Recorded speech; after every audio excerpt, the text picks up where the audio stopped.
Assalamualaikum warahmatullahi wabarakatuh. Kami dari kelompok 2 akan menjelaskan tentang analisis kebijakan politik luar negeri Indonesia. Dan di samping layar kami terdapat para pemateri kami yang akan menjelaskan. Untuk yang kedua, analisis kebijakan politik luar negeri Indonesia. Secara umum, politik luar negeri Indonesia merupakan kumpulan kewajiban suatu negara untuk mengatur hubungan luar negerinya. Sumber politik luar negeri dapat diklasifikasikan menjadi dua hal.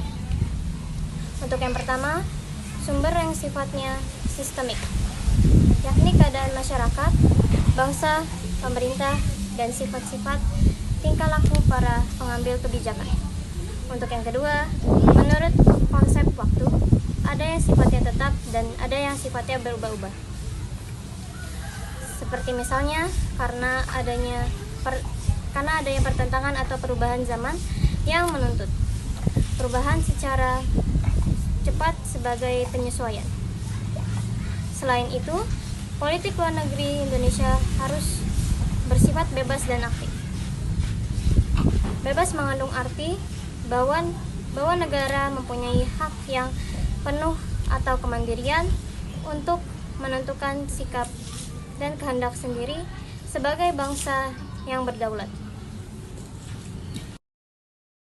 Dengan demikian, politik bebas dan aktif tidak sama dengan netral, karena netral berarti tidak peduli dan cenderung tidak mendorong untuk mengambil sikap apapun atas kejadian-kejadian internasional.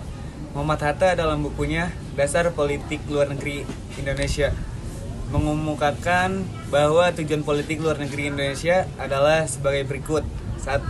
Mempertahankan kemerdekaan bangsa dan menjaga. 2. Memperoleh barang-barang yang diperlukan dari luar negeri untuk meningkatkan kesejahteraan rakyatnya.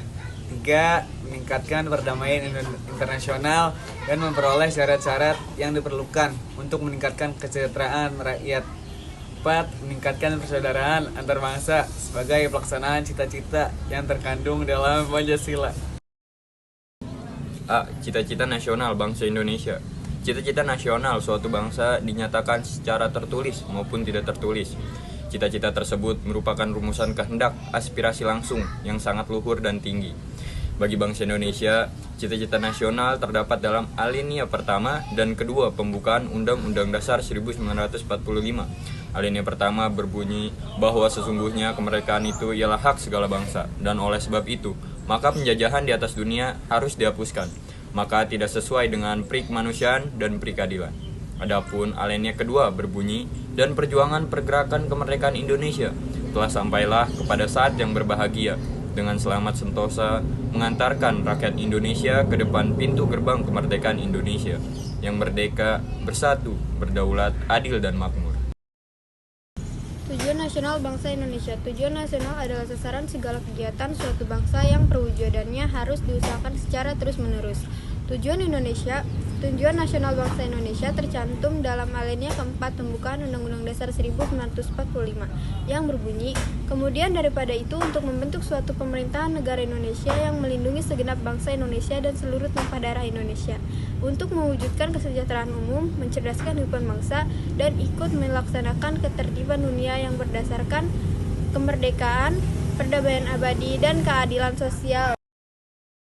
Dari tujuan tersebut dapat disimpulkan bahwa politik luar negeri Indonesia yaitu 1. Mempertahankan kemerdekaan dan menghapus segala bentuk penjajahan. 2. Memperjuangkan perdamaian dunia yang abadi. 3. Memperjuangkan susunan ekonomi dunia yang berkeadilan sosial.